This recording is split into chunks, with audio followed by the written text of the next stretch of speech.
Well, good morning, everybody. Hopefully, you've had a good start to the week, that your assembly with your brethren, in whatever form that looked like, took some of the cares of this life away and allowed you to focus on spiritual things.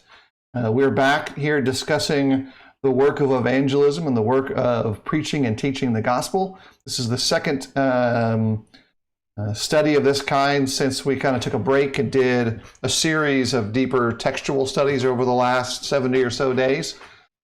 Terry, how are you doing?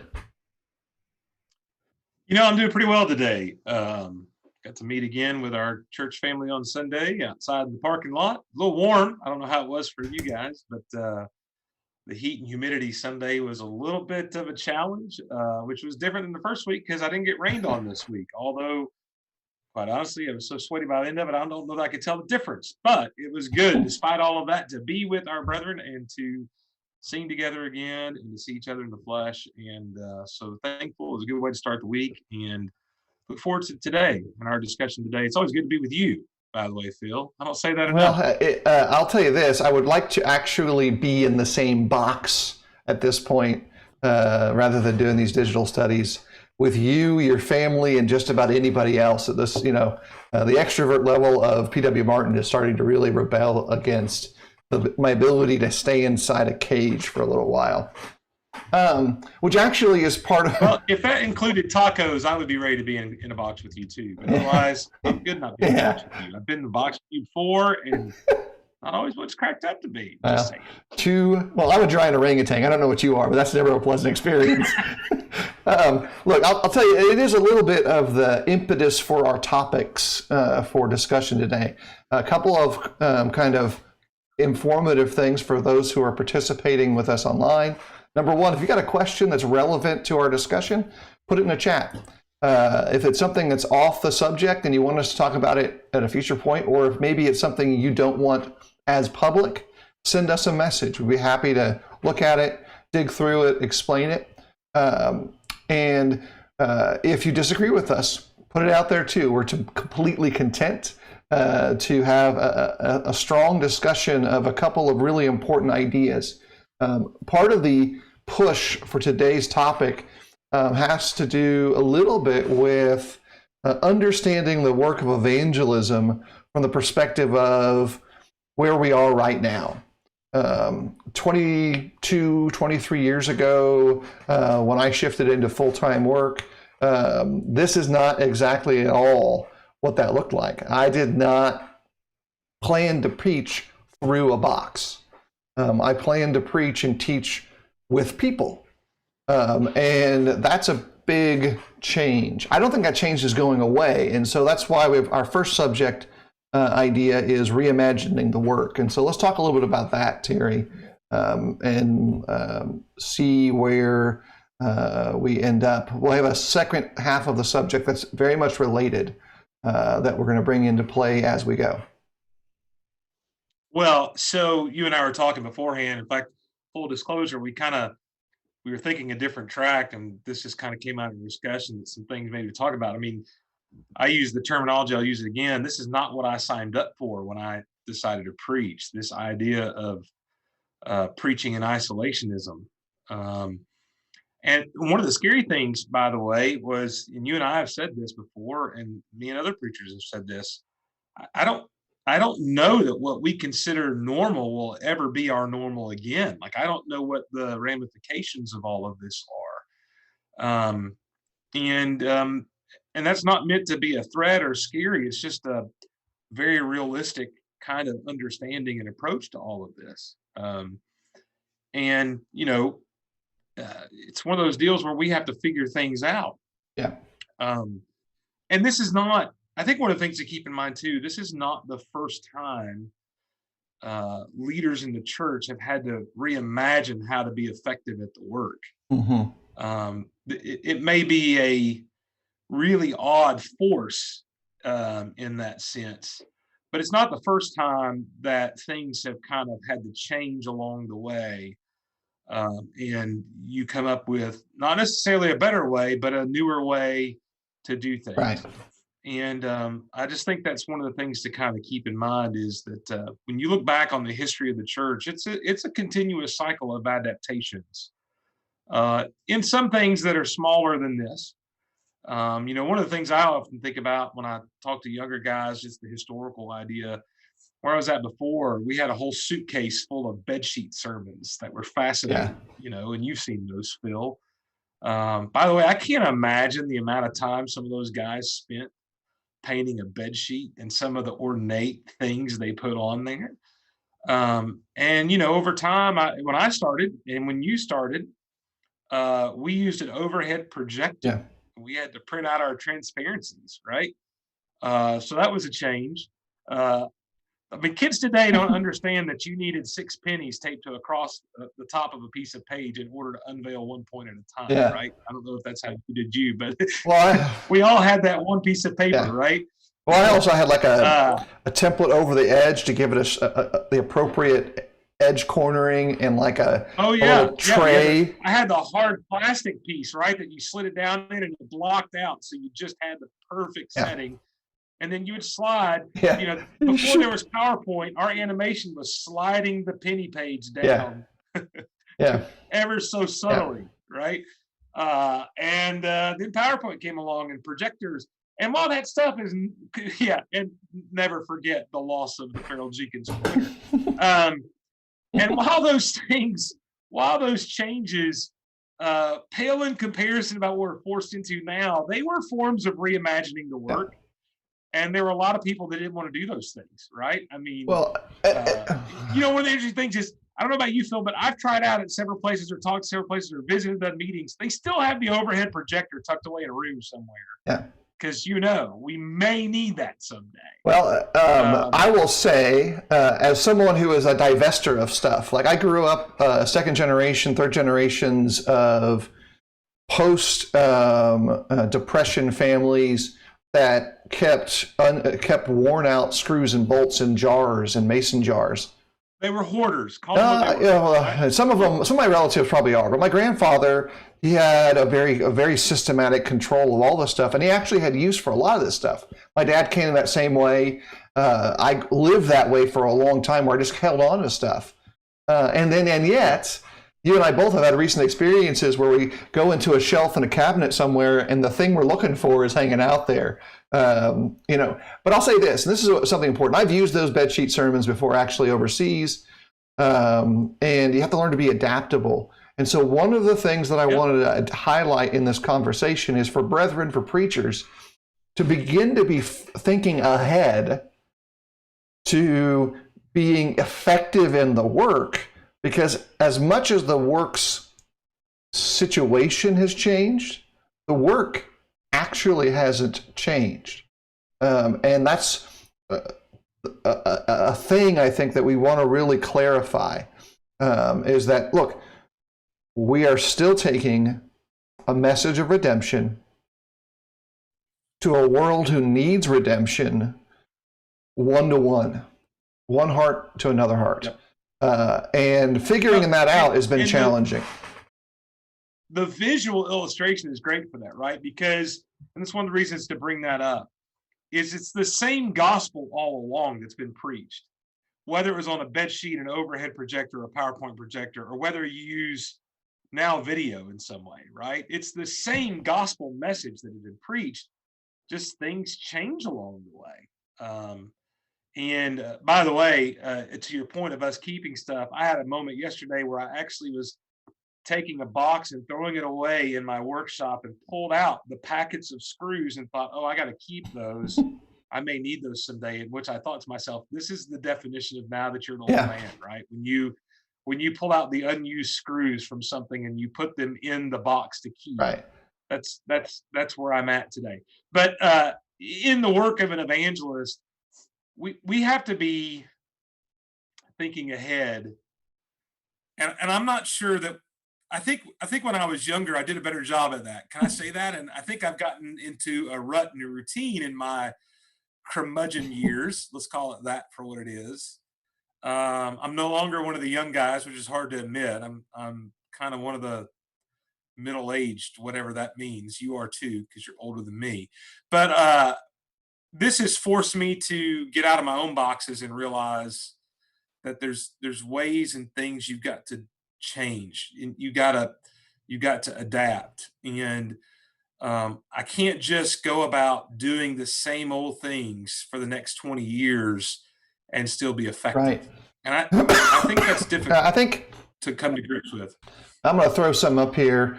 This comes from Romans chapter 1. It's a very familiar text, Romans chapter 1, verse 16. For I'm not ashamed of the gospel, for it is the power of God for salvation to everyone who believes, to the Jew first and also to the Greek.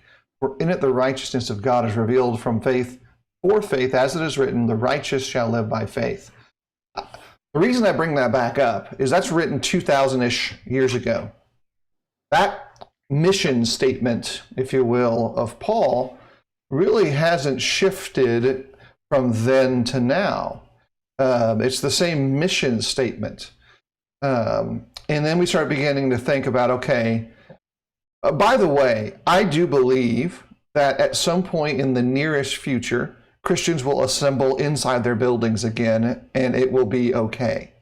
But what will have changed is that you and I have changed, they have changed, and the way people see and value those assemblies have changed, because almost every believer I know, and I say as broadly based as I can, is super desperate to go to church, to go to the store and feel normal, to go to work, go to school, do all the things that they think are the normalcy of their lives in America, and particularly in the local Georgia area that I can reach into. I can't speak for everywhere. So, but we've all changed. Well, and look, that desire to assemble is a good change. Mm-hmm. Like, I think one of the blessings that has come out of this is that we kind of took that ability to come together freely without any real issue for granted. Like, that was just part of our life. It was as much a part of our life as being able to go buy toilet paper, right? And all of that has changed at this time. And so that's a positive to me, is that I think there is a renewed approach. And look, I can see that in the way that people are willing to meet right now, not inside, mm-hmm. and the things that folks are willing to endure, whether it be heat or rain, and we've experienced both here, just to be together and hear other voices. Yeah. So that's fantastic. But then the question becomes, like, it's going to be great that we're together. But then what kind of changes, one of the changes you and I talked about earlier that has happened, pretty much all of us, especially if you're meeting outside, have shortened our messages. because we're, for those who don't know, I'm a big fan of Toastmasters. I'm not in it right now, but I've competed. I've gone through the training. I mean, one of the things that they really stress to you is making sure you're appropriate for your room, for your audience, for the conditions you're in. You just can't speak to somebody sitting outside in the sun at 85 degrees the same way you can inside at 72 degrees controlled environment. Like, it's just different. But what's going to happen when we go back in and I rip off my first 40-minute sermon? Yeah. I think if you rip off a 40-minute sermon in some of these contexts, they're going to rip your head off emotionally. Correct, because I didn't preach 40 minutes most of the time anyway. Right. Here's something to think about, and this is an illustration I've used before. When I first started preaching, fact-checking of the sermon took place over the course of a week. You'd preach the sermon.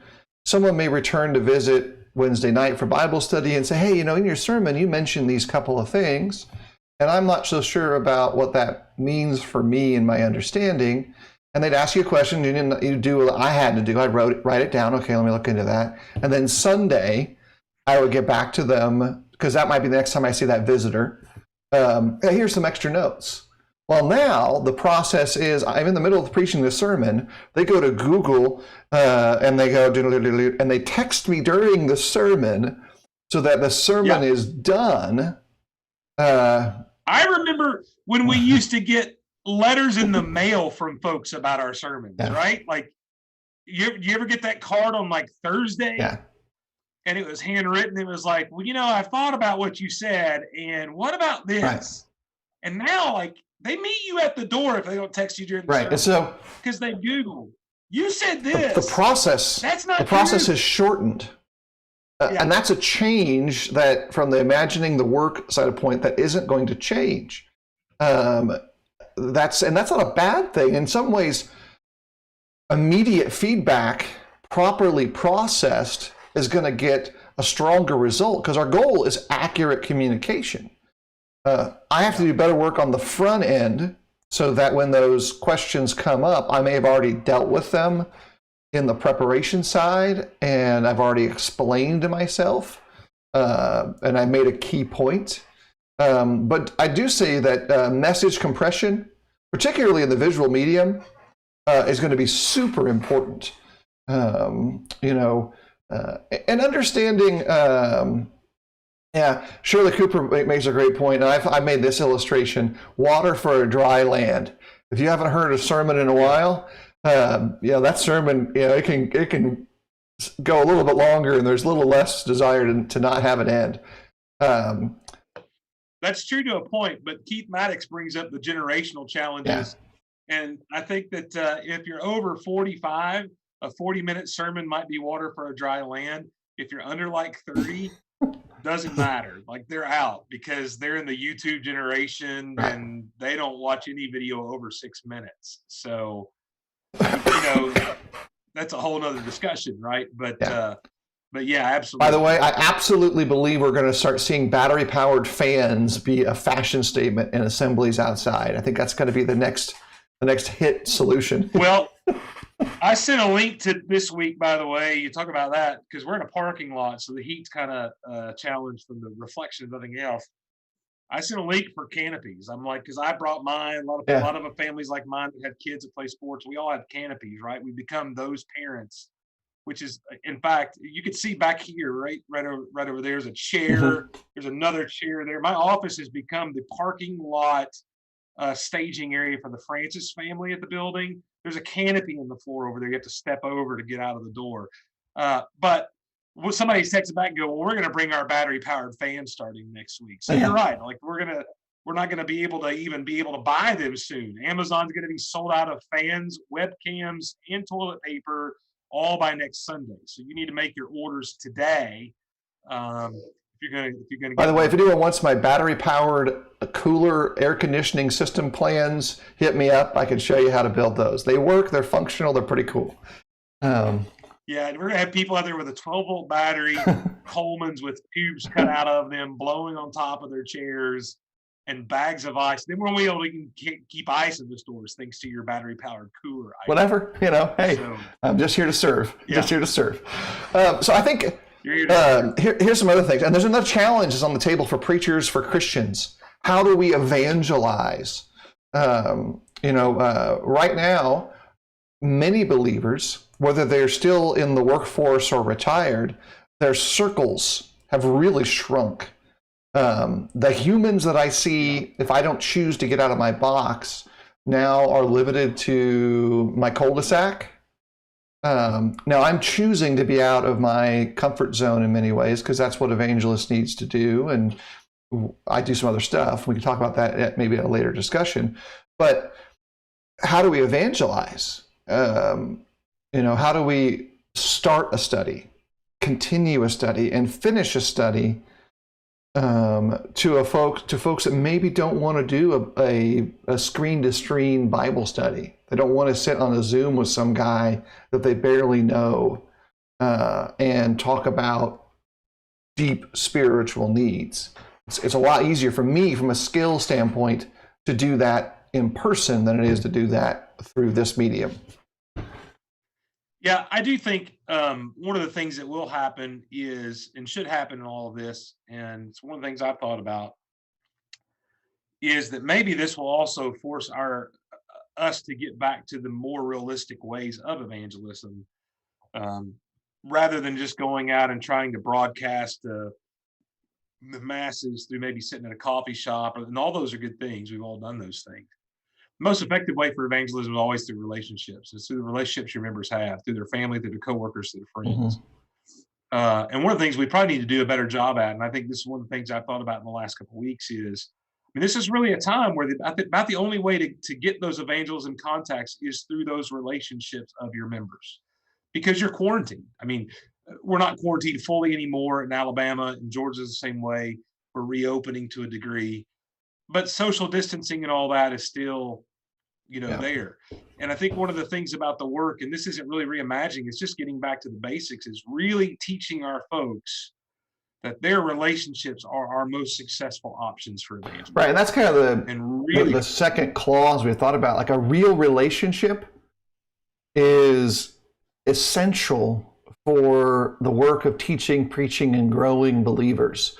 In some senses, without intentional action on the part of leadership or members in a local flock, it may have been 70 to 90 days since you've seen one of the sheep. Whether you're looking at it as part of the flock or you're looking at it as leadership in the flock, 60 to 70 to 80 days is a very long time, no matter what metric you use to consider it. And feels like an eternity. And in that process of sharing and growing together, you're not going to be as effective unless you begin to think through, okay, what can I do now? Not what can I not do, but what can I do? We've talked about this off and on in different other contexts, both privately and publicly. But old school telephone and cards still work. Drive by. One of the things that a friend of mine mentioned the other day, one thing that they personally hope stays in place are drive-by birthdays, like birthday caravans. A parade of birthdays. That's the most awesome thing ever. And like, look, that's awesome. Finding something worth holding on to that's good, that's honorable, that's pure, that's just, that's holy. Let's hold on to it. I think Jay's right that there is a great platform for evangelism in front of us, especially as we get to a point where we can safely and lovingly bring people into our assemblies. I do love Tim's point, like, we've got to be mindful of those who are the outsiders who might come visit with us. We've got to have a plan for their participation too. Because I'll say this, I don't know if you've done this, I know I have, preaching overseas, preaching outside of the comfortable American context. A lot of the things we're talking about are simply not going to be issues for that experience there. Preaching outside, that's what you do. Well, it's funny. I was watching a video this week because one of the things I didn't sign up for, I told you earlier, is I didn't sign up to try to become not an expert, but educated on air quality and all the data about that stuff. But I was watching a video about churches and reopening, and especially singing. And the person who was saying that said, hey, look, you have three options. And the third option was sing outside. And the person who was talking said, look, I grew up in the churches hearing about missionary work where these people talked about all the time how much people love the Lord, that they sit out in the heat and they sit on these bamboo benches and they go to these great sacrifices to just hear the gospel and to be with people and to sing. When you get over here and we complain because we're in our lawn chairs outside in a shade tree or with an umbrella overhead or canopy overhead. I mean, at the end of the day, it's interesting that I've not been overseas, but every guy I know like you says, hey, look, we do this all the time. I mean, we have a group that goes to Honduras every year. They literally go from like 7 in the morning to like 10 at night. One of those things they do is pile in trucks and go through the mountains, stopping in towns, regardless of how hot it is, by the way, and usually June. And they're all outside for 3 and 4 hours worshiping in 3 or 4 different places. Nobody complains about that. Nobody, in fact, they come back talking about how awesome it is. We put you in a parking lot here, we're like, man, I don't know if we can do this anymore. It's pretty interesting. I'm thinking that I should dig out my Filipino shirt jack, my dress clothes for the Philippines, and see if it will pass Jill muster for public assembly. Because A, it's short sleeved, and B, it's really much more comfortable in the heat. But here's some other things to think about. The relationships that you desire to have for evangelism go through a very clear biblical premise. The gospel is explained in the broadest sense. You're displaying the crucifixion of Christ publicly. You're saying, here it is. Let me show it to you with words. Let me show it to you with illustrations. Let me show it to you with the history of God's messages. And you're trying to say, are you attracted to that message? Would you like to come closer and know more? And that's going to require for us to then make use of all of these changes in effective ways. And here's an illustration of big changes. Number one big change, for right now, nearly every major movieplex is closed. I will suggest that my understanding is that most of the very large churches in the U.S. are going to be closed for a while because they cannot accomplish assembly goals in some of the states where they exist. Some states maybe so. That's an opportunity to reach to people who are desiring to assemble and worship, but maybe have a different background spiritually. How do you then leverage that? Well, you build a relationship with them. You say, hey, come visit with us. Hey, we've got a spot for you. Oh, and by the way, we're going to be outside. It's totally safe for us to do this. It's totally lawful for us to do this. Do you have any questions? Well, and that's one of the things that we've done is the first week, 2 weeks ago, we did not publicize we were meeting outside. We wanted a dry run, which kind of pun intended, it ended up being a wet run, right? Because it rained. But we purposely kind of kept that to ourselves. But starting this past week, we started advertising on Facebook and try to get our folks to say, hey, we're meeting this week and you're welcome to join us. We'd love for you to come and to be with us. And we had some visitors that came with us that are not regular members that were there. And look, it's a great opportunity. Right.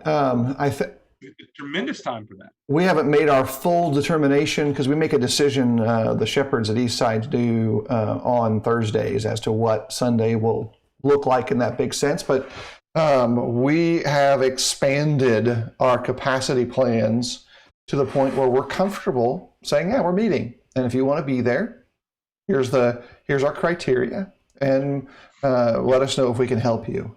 Here's some other things that, one of the things about relationships you mentioned earlier, I wanted to touch on.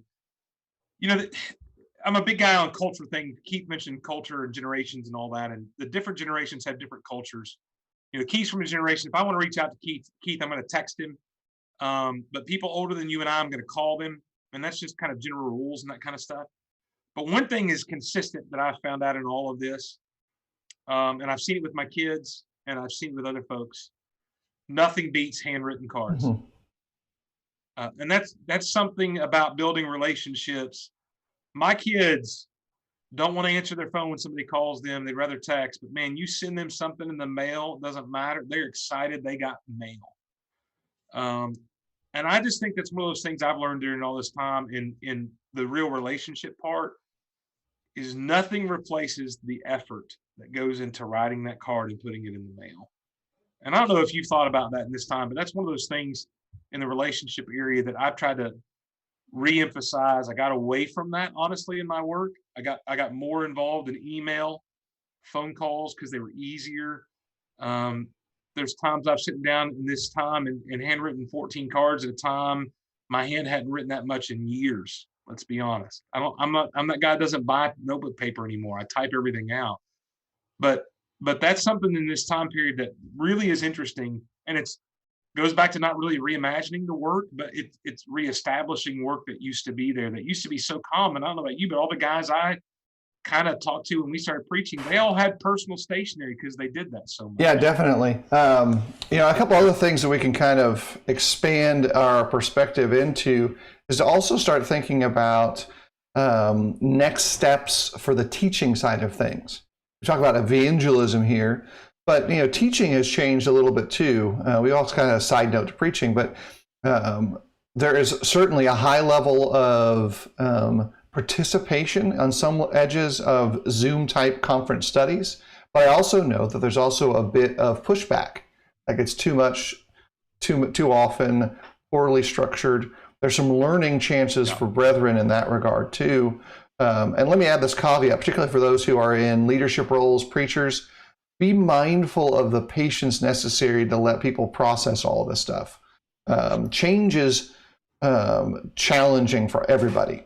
And right now, you've got 3 to 4 months of significant change for nearly every group of believers that I personally know, of some kind or another.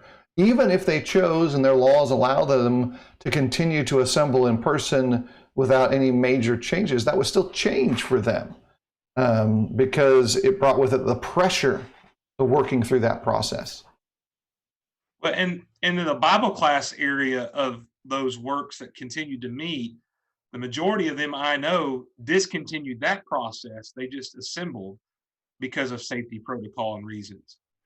And I think that's important to point out. One of the things about, I think there's a place for Zoom going forward in Zoom studies in what I would call niche studies, where maybe you want to go really in depth about something and you have a segment of the congregation that wants to do that on an off night. And I think there's an opportunity for that. I think that's something that's a benefit that we've learned. But I also think that we will be better when we come back into our classrooms, maybe using some of the tools we've used now that we would not have used previously. Yeah. For me, at least, one of those is the incorporation of video more into the study. One of the things I've done with Zoom studies is I've really gone to a more video inclusive kind of platform. Most of our studies, we'll watch at least 2 5 to 6 minute videos that deal with the topic. Right now, what we're doing is a Bible project kind of study and working through that. But down the road, I could see using video in our face-to-face classes to be more effective in some of those discussions. And that's something that will change for me that I have not done typically, Right. From that standpoint. Let me offer go ahead. 2 points of praise. One point, Shane Scott has been doing on an irregular basis some great teaching for young hearts. And it's an area where he excels. He's really good at it, and I'm quite thankful for it.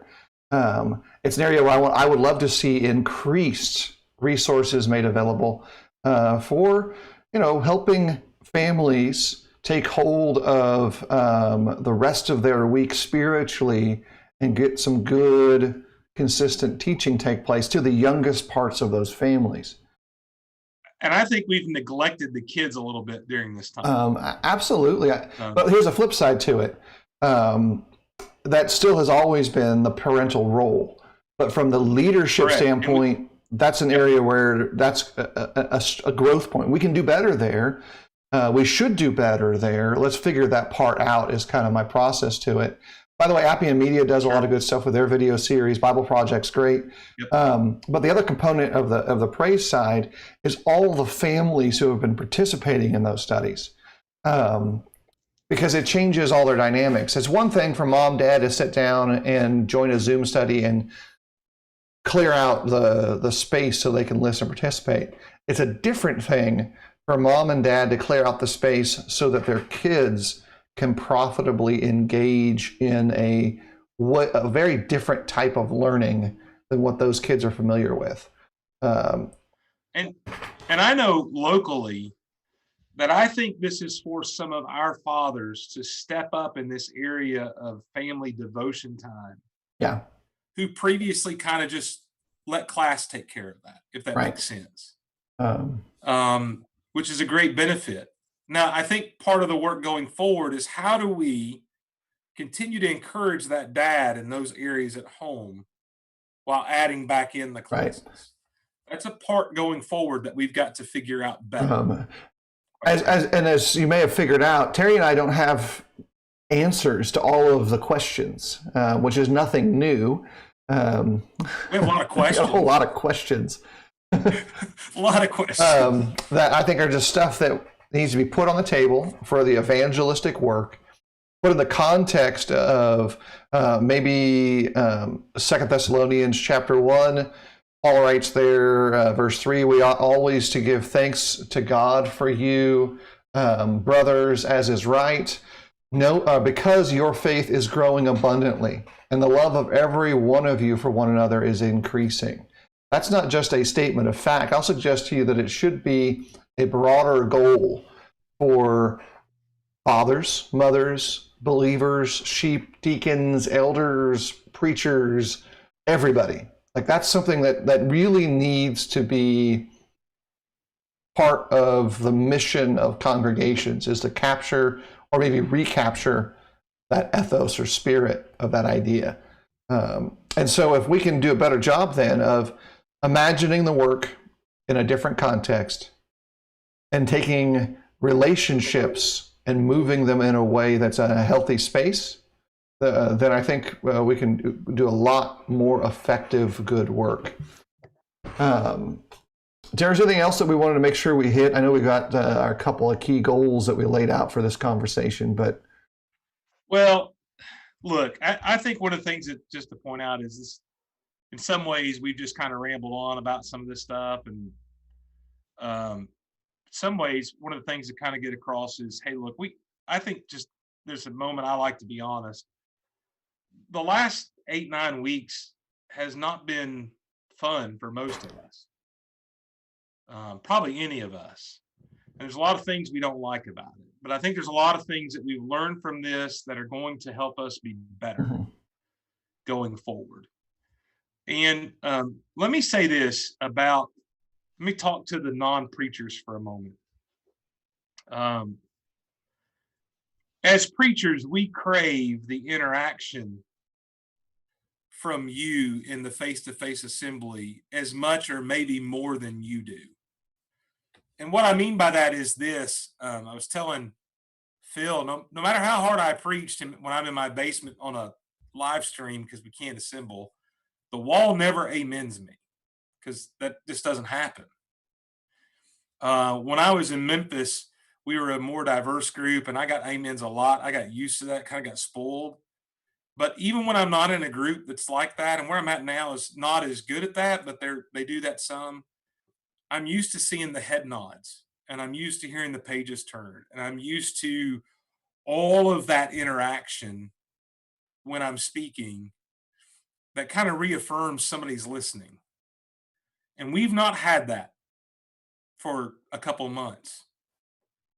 And so when I want the non-preachers to understand, we crave that interaction and that immediate response to what we say deeply. And we miss that.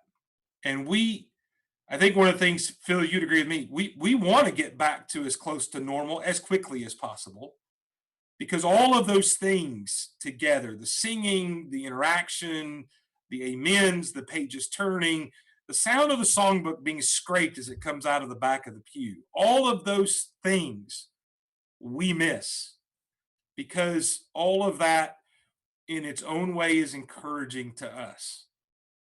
And so I just think it's really important for you to know that we miss you as much as you miss being in that assembly. Yeah. And that's one of the reasons why being outside for me, and I know for you, Phil, we've talked about this, it's so exciting and fulfilling compared to where we have been. I can sustain that for a long time, to be honest with you, if that's what we have to do. If anyone who's ever visited the Eastside congregation, if I mention the name Stanley, everyone knows who I'm talking about. And Stanley is the best indicator of excitement when the closing sermon moments take place and the introduction of an exhortation song takes place, because he is almost always one step ahead of everybody else. He's ready to sing. He's ready to sing loudly. He's ready to participate, and he's more excited than anybody else. And it'll be a while before it's likely that Stanley will be able to be with the group at Eastside because of all of his health concerns and other factors in his life and his caregivers' lives. I miss that. I miss that relationship that I can have with him and be strengthened by him as a human being and someone who's praising God together with us. And so understanding that that's part of the component of togetherness and worship is a big part of understanding the work that preachers do and preaching and teaching involves. And so it's stuff to think about. The course of the conversation today is to really kind of reimagine the work of evangelism in these new changes, but also then find stability in the relationships that we can sustain. We've got a topic for next week that we hope will be encouraging. We're working on some other stuff too that I'm trying to schedule and get everyone's schedules to kind of line up so we can do it. Well, and I'd like to just throw this out there because this Tuesday study is really about the work of an evangelist. It's about, for those who may be new to this study, because it's not the textual one on Thursday and that we were doing every day, just to reiterate that what we talk about on Tuesdays typically is the work of an evangelist or the work of the leadership of the church. And that the points of that is to help preachers be better, but also to help the normal, regular member in the pew kind of understand that better and to kind of have a better grasp of what it is that your leadership goes through. With that in mind, one of the things that throw out there is what things would you like for us to talk about? What things may there be that in this time are questions that have come up, maybe things that you'd like to know about, maybe perspectives you've never thought of before, but maybe you have now. Send us a message, and we'll try to consider all of those things going forward. But we love to have suggestions for what you'd like for us to talk about. Yeah, and it can be from as high-level technical stuff, theology, what does a text teach, to as which goes back to the garden. Practical level of like, how do you do a webcast? What kind of stuff to go, like anything's on the table. Like what do you guys do to get ready for a study? Whatever you want to know, we're happy to talk about. There's not much that would be off limits. The only thing that's off limits is the areas that we don't know. Like, I don't know. I'll have to find someone else to talk about that. But we do want to thank you for being part of the conversation. Love all the comments, love your presence here and your interest in spiritual things. Thursday at the same time, we'll be stepping into 2 Corinthians and chapter 1. We're looking forward to that textual study continuing. And hopefully where you worship, that patience and endurance are proving to their strong result, which is a greater resolve or spiritual connection to God and to your brethren. Terry, any last comments? Our two-person horn is kind of limited. It's not as entertaining. I really just want to tell everybody that I appreciate you watching, and I also just want you to know that we love you. The Lord loves you. It's a blessing to us that you participate in this, and we hope that in some way this is a blessing to you. And just continue. Sunday, one of the things I talked about is that whether we're in the building or not, or wherever we're at, we're still a disciple. That's not contained by a box. It's not contained by a container. We can follow Jesus wherever we're at. So I leave you with that admonition. Follow the Lord today. Go about praising, worshiping, learning about him, and sharing the good news about him with other people. God bless everybody.